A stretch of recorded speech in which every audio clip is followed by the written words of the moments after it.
The opinions expressed in the following program are not necessarily those of Eastlink TV, its sponsors, or partners.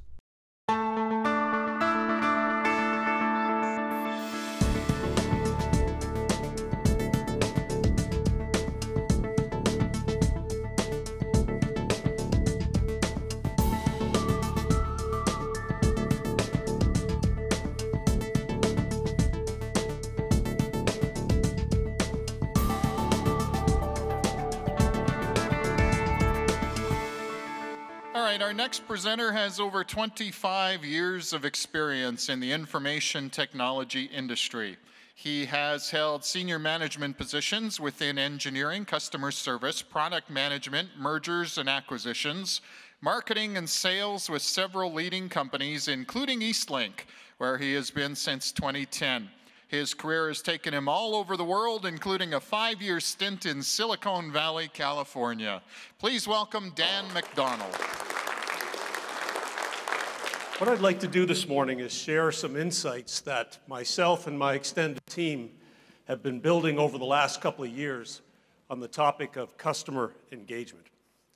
Now, customer engagement means a lot of things to a lot of people. You could fill up the day, you could fill up the week, maybe even a month or two talking about customer engagement. What I wanted to do today is to share with you some, again, things we've been refining and using now over the last couple of years. To define customer engagement at a practical level, I really like this definition. Customer engagement is the feeling you get when a company has anticipated your needs and has gone an extra mile to do something special, even when they didn't have to. So remember that definition. Here's an example. A friend of mine runs a company called Precision Biologic. Precision Biologic make small vials of product that are used in hospitals, universities, clinics, and laboratories to test blood. When they looked at customer engagement, they tried to understand how their users use their product. This freezer you see here, these freezers are very expensive, and the real estate inside is very important to use as efficiently as possible. That's why Precision Biologic anticipated that need and made their packaging in a way that you could get the maximum number of their product boxes in that freezer. They anticipated that their users of their product were dealing in cold, frozen products every day. So they started to ship a very low-cost but highly appreciated cotton glove with each box. These freezers freeze up and they frost up. So they started to ship, again, a low-cost but very much appreciated scraper with the box. And then to take it a step further, when you actually use the product, you have to thaw it in a water bath. So rather than having the technicians and scientists reach into cold water, they created this little floaty to put the vials in. This is a story about customer engagement, about understanding your customers, anticipating their needs, and doing something special even though it wasn't expected. Customer engagement is key, no matter who your customers are. And the term customers here, I'd like you to expand that to existing employees, potential employees, partners, investors, or even the community at large. Customers are all of those things. So whether you're trying to recruit special skills to work on a project, whether you're trying to partner with companies, whether you're trying to attract world-class talent, whether you're trying to get an investment for a particular project of some kind, or whether you're trying to reach the community, you're trying to influence people in your community or in your target market to appreciate what you have to offer. Customer engagement is all an important part of being successful at that. Customer expectations around engagement have evolved very dramatically over the last decade, especially in the last 5 years or so. Mobile device evolution has had a lot to do with that. There might be a few of you in the room that might have had those early cell phones on your far left. the brick, they used to call it, right? Its job really was to make and take phone calls, and it did that sort of okay. It was a large brick-sized device. Over the next number of years, companies tried to miniaturize that technology. So it got to a point where cell phones were so small you could barely dial on them. But they proved the point that they could miniaturize batteries and displays and so on. And then we came all up the other side to today's smartphones. Now, I'm not talking about that smartphone. I'm talking about smartphones that have incredible horsepower inside them. They're large display devices where you have literally the entire internet in your pocket or your purse. You're able to take videos, take pictures. You're able to communicate with anyone, anywhere in the world. This has had a massive impact on customer engagement. Penetration of mobile devices now, even in Canada, has reached beyond 100%, which means that consumers have more than one device in many cases. What it has created now over the last number of years is a situation where young people, in this case, this little guy here, has grown up digital. Children of this age now get frustrated when things don't swipe, right? Whatever it is, a paper book or whatever. Their expectations are being molded by technology and the mobile device evolution. Sometimes this statistic makes people feel uncomfortable, but in 2018, 43% of 11-year-olds received their first smartphone. Now, you might be thinking that, hey, they should be outside playing, they should be playing cops and robbers, they should be making snowmen. You can have your opinion, and you're entitled to it. But the bottom line is that as businesses, we need to understand that technology has reached this level of penetration. Millennials, of course, many of you in the room, they have grown up with this technology.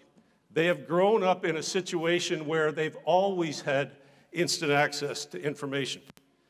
And concerts have gone from something like this to something like this. Music's still good, but mobile devices have had so much to do with that technology. And, you know, they talk about the biggest fears of a generation.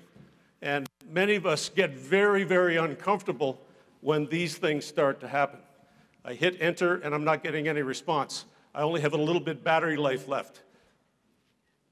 These folks, millennials now, and many among us, have grown up digital.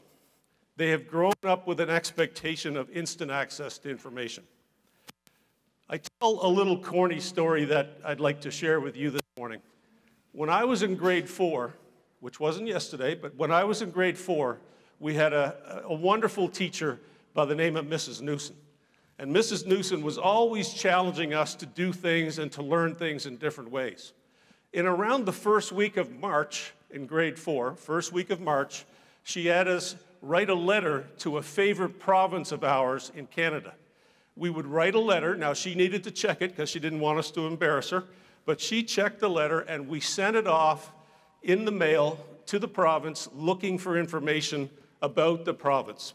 And we waited, and we waited, and we waited. And I received my information back in the fall of grade 5. When you think of today, a child of 4 or 8, or pick a number, can type Alberta into a browser. They don't even have to spell it right.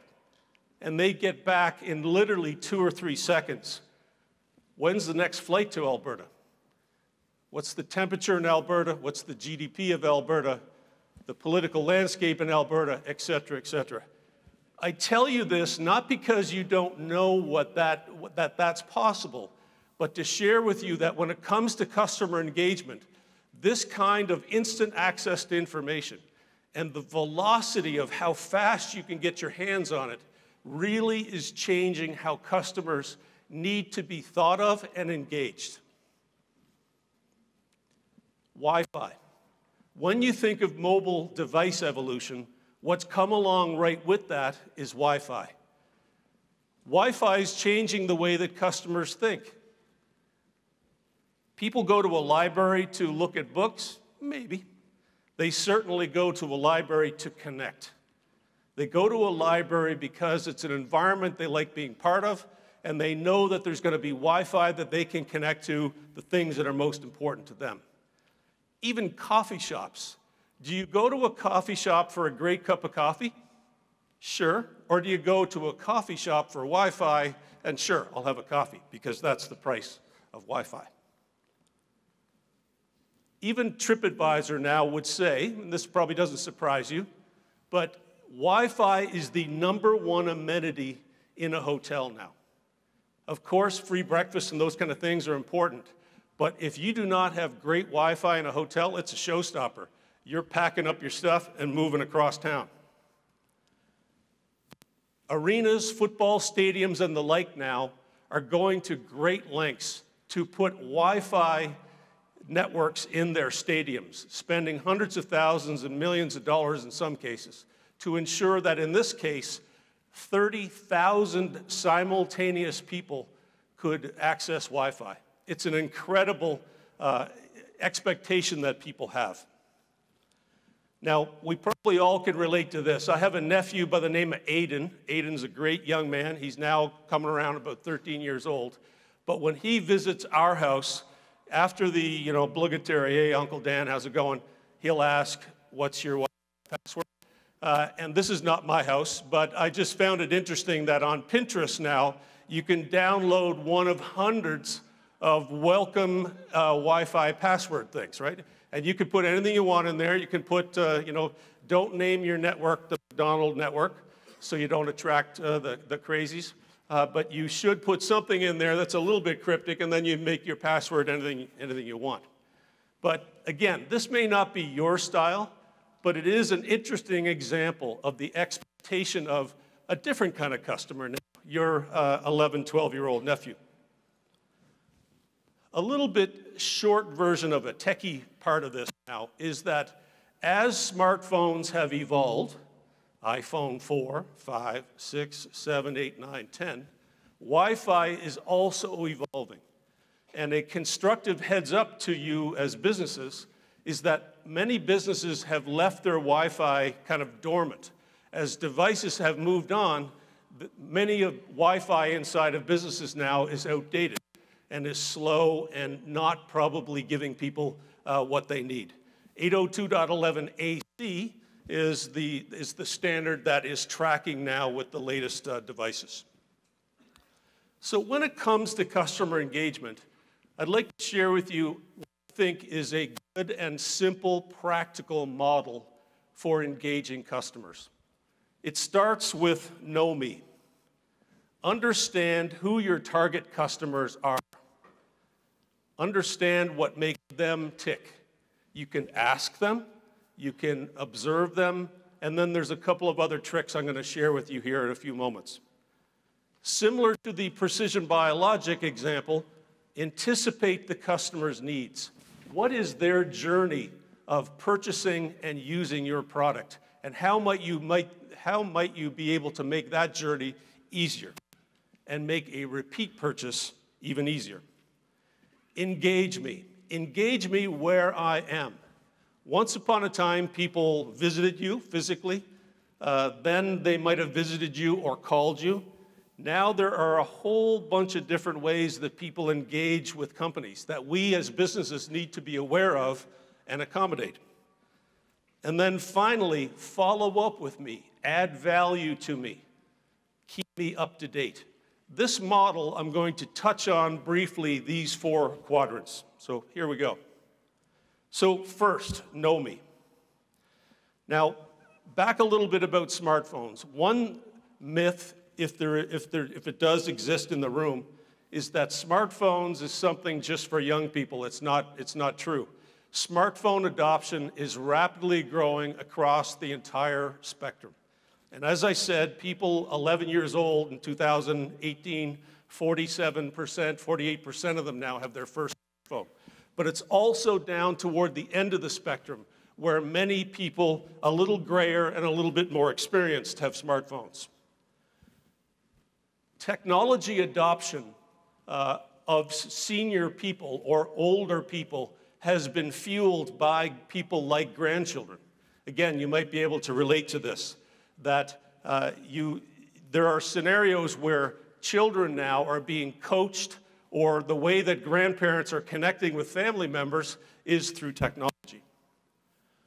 One thing, though, that I would again like to constructively caution you is don't paint all segments of the marketplace with one brush.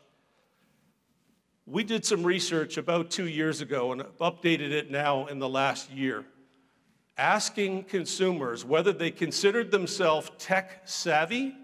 Tech savvy means that you can go to Best Buy, you can buy some gear, you can bring it home, hook it all up yourself, you don't need to talk to anybody.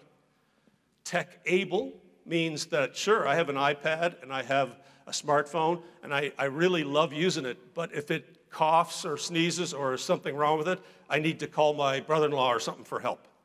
And then finally, tech challenged is more of the, you know what, I'm really not interested. I don't know this stuff, I don't want to use it. I have a phone, it's in my glove compartment, and if I need it, it'll be there. This research showed us that not all young people are tech savvy, but 49% of them are. Tech able, big chunk, 38%, and who would have known that there's around 13% of young people who, you know what, they're not into technology. Then swing all the way up to the other end of that spectrum, where you have seniors. They're not all technically illiterate. It's just not true. 21% of them are tech savvy. 29% are tech able, and then there's a large chunk, but I would suggest to you that that's going to decrease very quickly as we all get a little older. This is an important slide to us as a telecommunications company. When we engage customers that are needing help or looking to buy a product or need a repair, we cannot jump to some conclusion that they're one or the other. We need to chat with them and break it out a little bit more.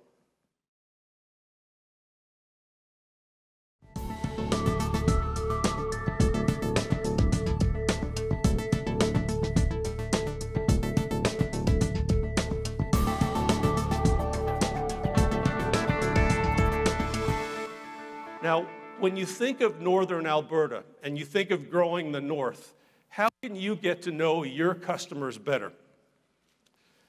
So there's a lot of different mechanisms, and the first couple are the realist, right? That's real world experience. That's engaging your customers literally at a face-to-face level, having conversations with them, etc. There's also demographic and geographic segmentation tools and services that you can purchase. They can range from simple to very complex. And then there's listening and testing and refining. What I'd like to share with you this morning is a few that you can access basically for free. They're pretty easy to use, they're kind of fun to use, and I wanted to show you some examples of some of the things that I found. So in northern Alberta, as you grow the north, people in this room are from all different kinds of industries. So I didn't pick any one, but I wanted to share with you a couple of things that are easy to find. The first is Canadian census. Now, this chart might be a bit of an eye chart for those at the back of the room. This clearly tells me that northern Alberta is doing their part for growing the Canadian population. There is as many new babies, 0 to 4 years old, as there is 40-year-olds.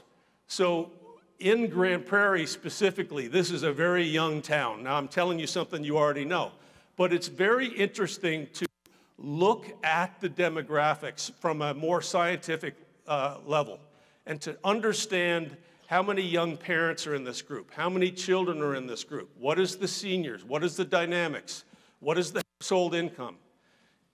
Canadian statistics, it's public information. Any of you can go there anytime you want to learn more about your marketplace, whether that's Grande Prairie or all the commercial catchment areas in the north. Another one is Facebook. Now, Facebook is still the big dog when it comes to social media platforms. I'm very aware that many of you have heard and maybe you've experienced that younger people are less enthralled with Facebook than maybe they once were. Maybe it's because mom or dad are on there and all those kind of things. but let me assure you that it is still the biggest one in the social media world. So what a mechanism that exists inside of Facebook for free for anyone to use on your own personal account, or if you don't have an account, just create an account, and you don't have to post pictures of what you had for breakfast and all those things. You can just create an account and access this little create function up here and start to create an ad. So what Facebook are doing here is they have a tool built into their platform that helps you create advertising to do on Facebook. So what I'm sharing with you this morning is whether you actually go all the way to do that or not is not the point. But on Facebook, there is a free engine that allows you to very easily geo-target and demographically target different parts of the world. So for this morning's demonstration, just to mix things up, I focused on Grande Prairie, 50-mile radius, excuse the miles, it's a US company. And then I put in, just to mix things up, I included Dawson Creek across the border into British Columbia. But you could add any specific number of communities or just Grande Prairie if you wanted to.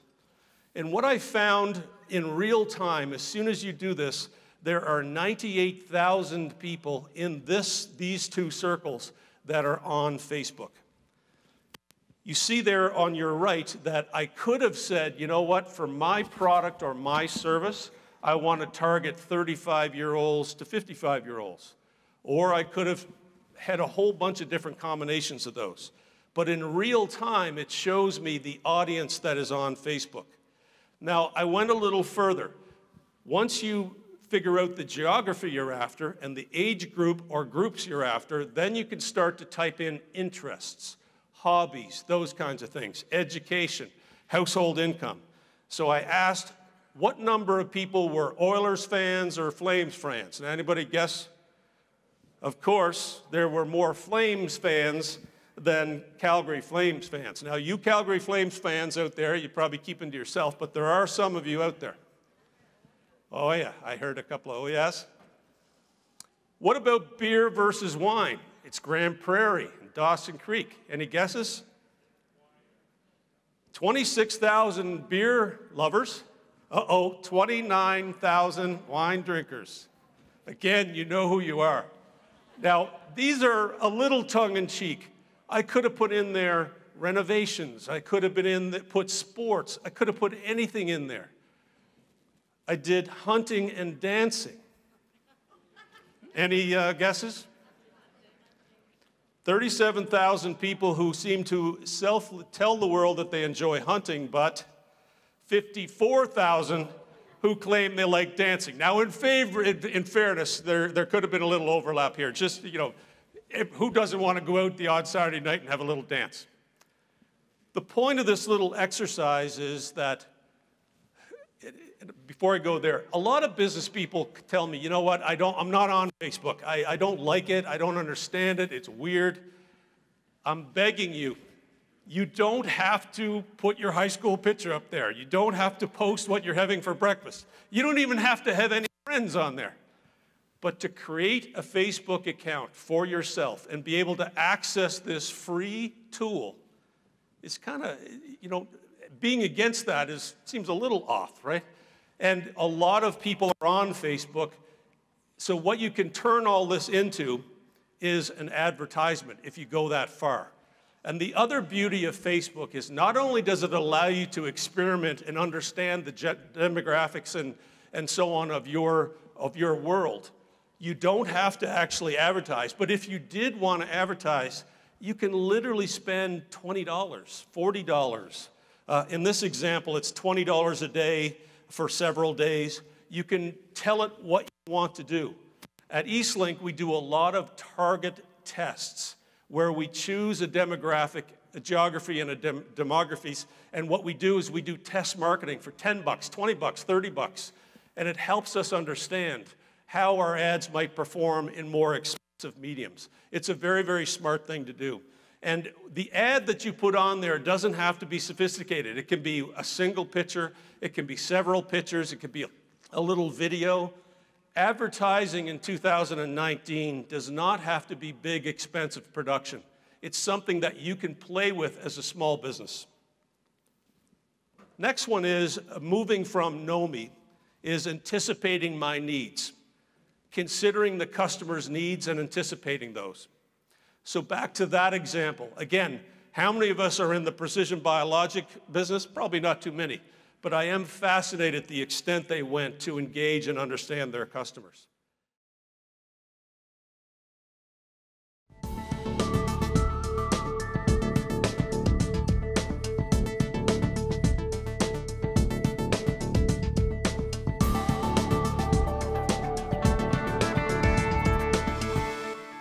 Most customers start their buying decision online. And this would be a very typical scene. You know, he's not allowed to touch the keyboard, and she's got the keyboard, right? There's probably some scene before this that led them to that. But they're online now, and they're looking for information on something. There is a relatively new piece of technology out there called Answer the Public. Answer the Public. And what this tool lets you do is it lets you type just about anything in there as a business and try to get more insights about what are people looking for about this topic. So in this example, I said buying a car. Now, again, this is going to be a little hard to read, but when you go on the Answer the Public website, anybody can do it, it's free, and you type in something in the keyword box, it goes away for about a half a minute and comes back with, here are all the things, the questions that people on the internet are asking about that topic. So when it comes to buying a car, there's a couple of cute ones here if you can't see. How to haggle when you're car buying. How to pay for a car when you're buying privately. And this tool, Answer the Public tool, you can drill down further and get more insights on the customer's needs. Make sense? Another example. I remember I had this picture in here. What I learned on Answer the Public buying a car is one of the biggest dilemmas for a car salesperson or a car dealership is when mom and dad decide to go buy a car and they bring these little people with them. And a half hour goes by and an hour goes by. Car dealerships need to know and anticipate the needs of those kids. They need coloring books. They need things to distract those kids. They need a little video viewing area, etc. So I tried roofing, right? So if we're fortunate enough to have our own home, sooner or later you're going to need to look at replacing your roof. A little bit off the wall, but when I typed in roofing into Answer the Public, fascinating, that there's lots of things that people wonder and are worried about when it comes to roofing their home. So like, can you roof a home in the winter? What's the difference between a 20-year and a 25-year shingle? Is there really that much of a difference?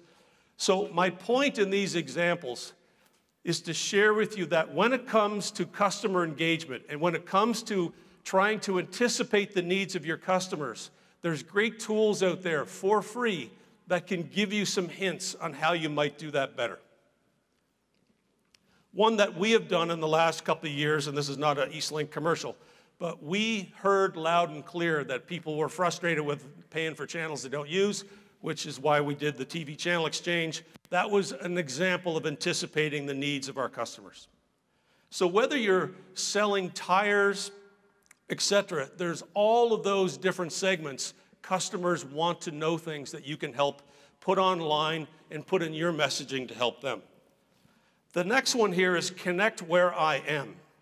Now, this is a little bit of a busy slide, but what this is there is a tool, a media monitoring tool, that helps us understand where do consumers spend their time. Do they spend their time with print media? Do they spend their time in radio, TV, online, etc.? And what this tells us is that people spend 4% and decreasing when it comes to print media.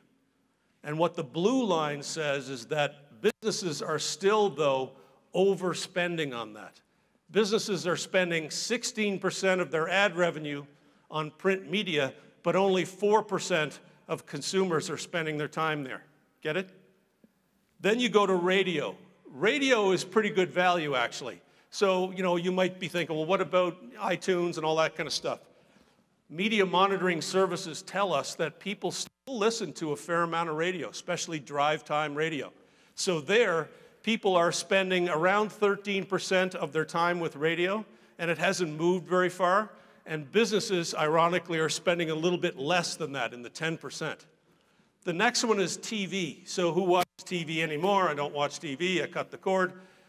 What it's saying here is that there's still a fair amount of people watching TV. Now we know, or I know from other research, that people are multitasking.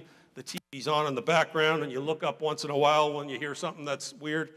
So my real point is over on the online side, that buying advertising media now is getting a little bit more complicated on the online side. That there's desktop media or desktop online, and then there's mobile online. Mobile online is where there's incredible growth. Again, everybody has a mobile phone, they're on it a lot. That's where a lot of the engagement of media happens. So there, people are spending 25% of their time on a mobile device consuming media, yet businesses only spend about 12% of their advertising dollar in mobile online spending. So there's an opportunity there. That's why a company like Eastlink are doubling down there. We're spending heavily on mobile advertising. The next one is Google My Business. Now, there's a lot of words up here, but just like that young couple, we're sitting at the laptop and investigating things, or someone on a Saturday morning saying, you know, where can I get a haircut? Chances are they're going to type that into a Google browser. Or a Google search window. And what's going to come up is a set of information. And increasingly so, that is defined by something called Google My Business. Now, how many of you in this room have gone through the steps to claim, formally claim and manage your Google My Business profile? If I do a quick hand, that's about 40 hands. And there's probably several hundred of you that have not. So this is not about Dan MacDonald thinking he's the smartest guy in the room. This is a heads up to you. Google have taken it upon themselves that when somebody searches for a barbershop in Grande Prairie, they have proactively scraped websites and various information across the internet, and they're presenting information. They might say that you're open, but you're really not. Or they might say you're not open, but you are. Google My Business is a very important thing for every business in the room to do a simple amount of research, Google My Business, and figure out how you can claim your business. And the process, it's a little weird because it's Google, but part of the process is they send you a letter and you have a secret code that you type in to claim your business. Then and only then can you put the proper information in there about what time you're open, what time you're closed, and start to manage things like your ratings and so on and so on. So one important heads up based on the hands that raised in the room. If you're not managing your Google My Business profile, then Google are for you. And they might have scraped a menu from your lunch bar from 2 years ago and saying that the hot hamburger's on for $1.99 when you don't even serve a hot hamburger anymore. So that's something you might want to look into. Now again, a lot of numbers on there. We, like most businesses now, are conscious of the adoption of social media platforms. And we're always looking at what are the ones that are in place, what are the ones that are declining and growing, and so on and so on. So we and others track, you know, Facebook and Instagram and Snapchat and these various tools to try to understand how we can be there. Again, that block is be there where I am. So again, there's a lot of chatter over Facebook. Now, I'm not on commission from Facebook, but there's a lot of chatter about Facebook is going off a cliff. I just suggest to you that it is not, right? Is it declining in a certain demographic? Probably, but it's still the big dog to a point where 74% of citizens or consumers check Facebook at least once a week. The other thing that is growing exponentially in online or social media platforms is video. Video is extremely important, and I'm going to share with you a couple of things we've been doing in that area. So it wasn't that long ago at Eastlink that the way you got a hold of us is you called us, right? Then we said, okay, call us and you can chat with us. And then we said, okay, call, chat, email, and now Facebook is a formal technical and customer service support channel for us. We have people at the end of a special tool called Radian 6 that answers people's technical support questions, etc., through Facebook. Same with Twitter. We have a kind of a corporate Twitter and a support Twitter. It is a formal channel of ours.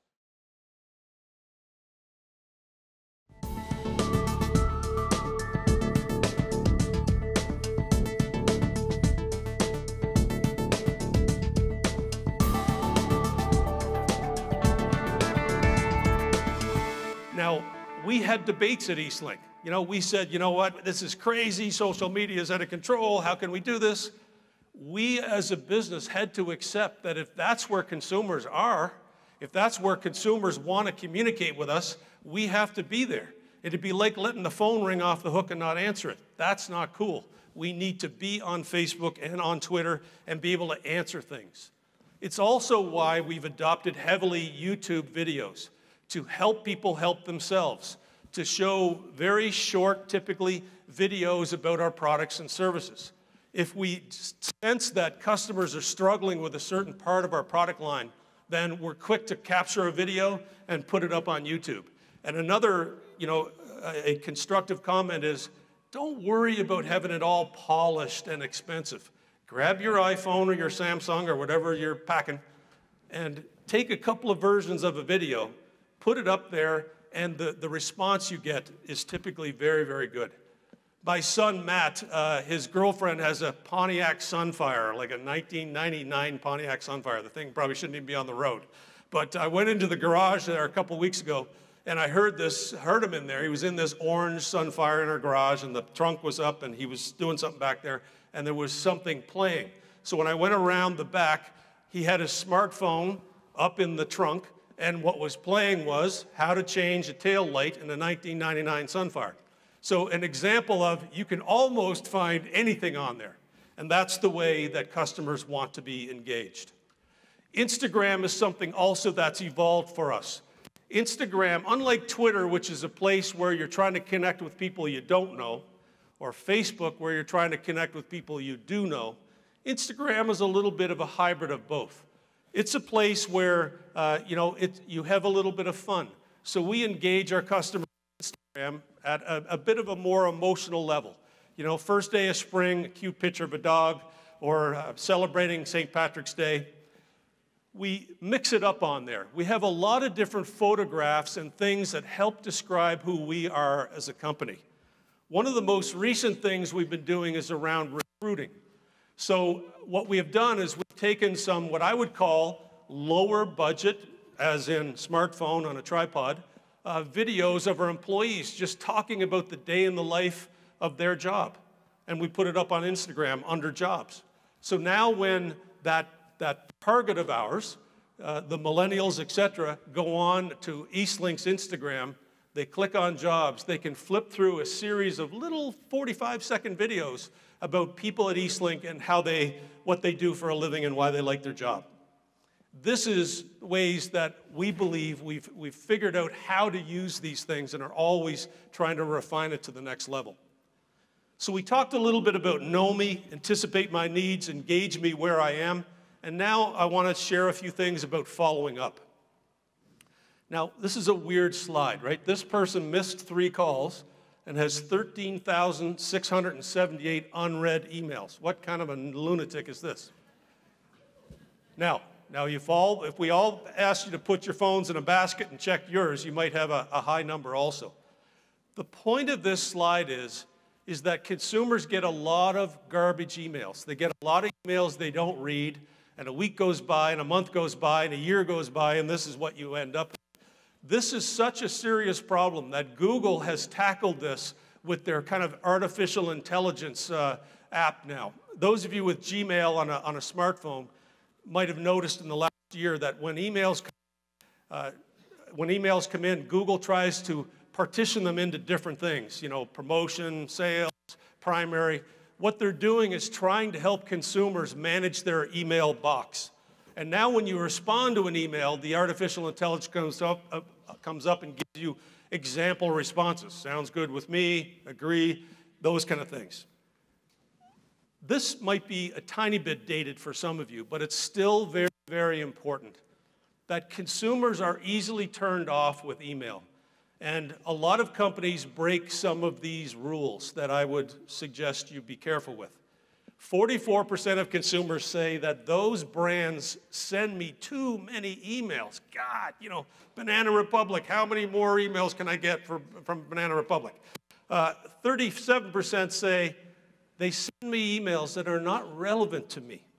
Or, this is where you start to really tick people off, you sent me an email, I'm on my mobile phone, which I am probably 60% plus of the time, and I cannot read the email because it's not mobile friendly.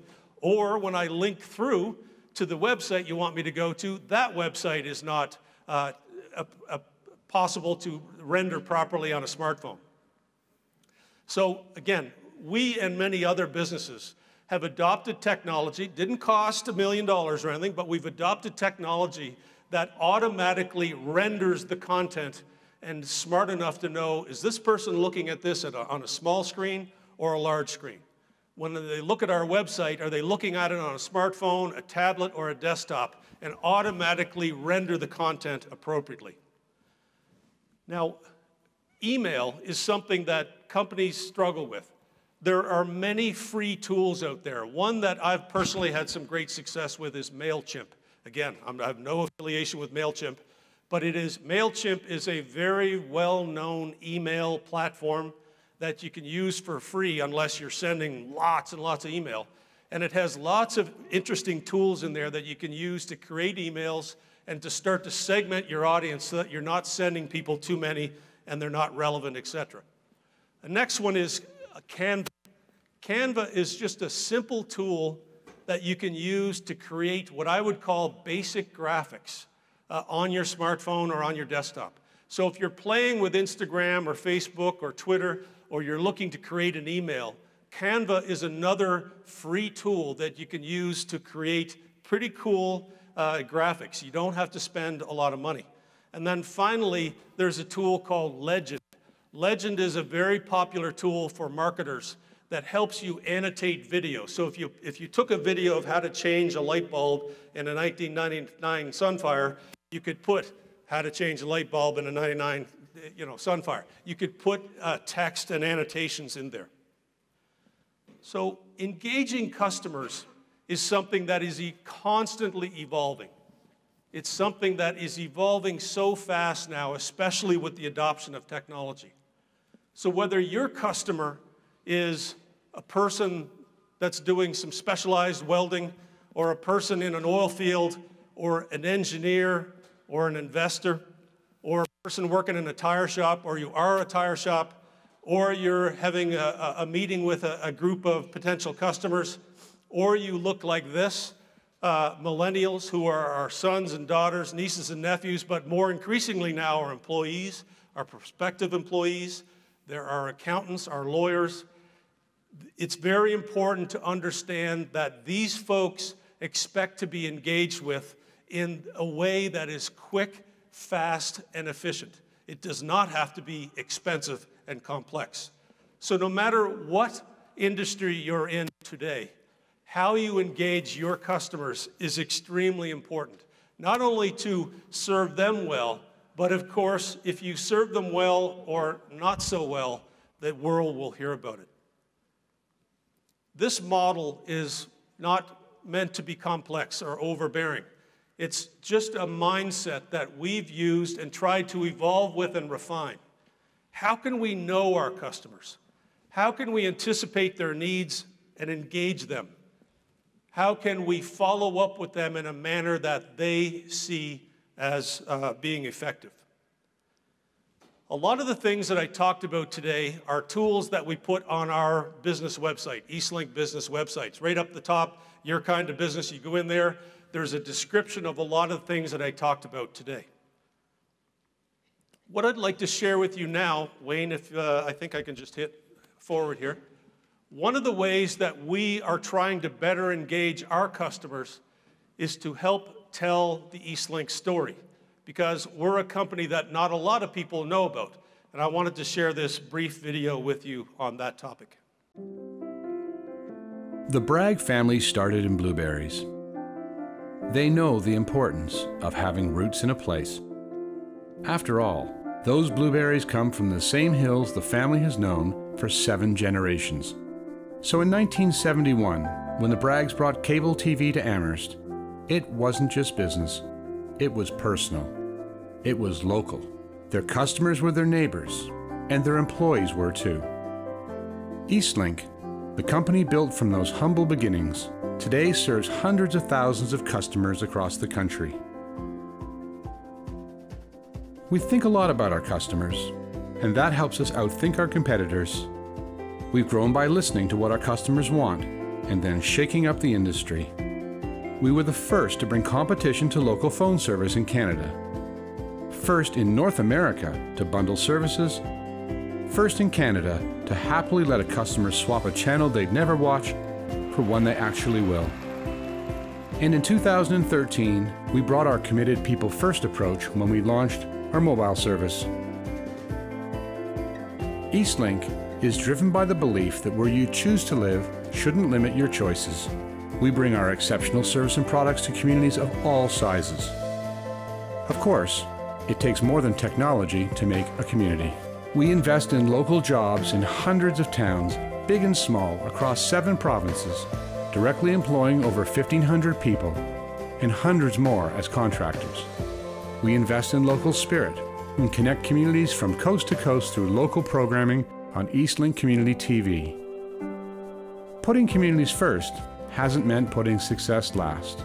We've grown into a national company that connects residential and business customers across Canada to what's important to them through our internet, mobile, TV, telephone, and smart home services. We've never forgotten where we started because we never left. We're still a family business, still headquartered in Nova Scotia, still connecting people to what matters, here, and here, and here, and not far from here.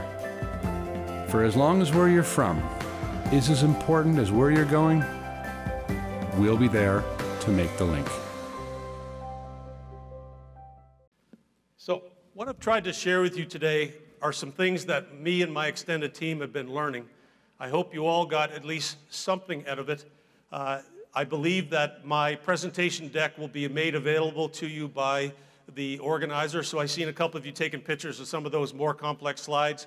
You're more than welcome to use those. And I wish all of you a great rest of the conference. Thank you very much.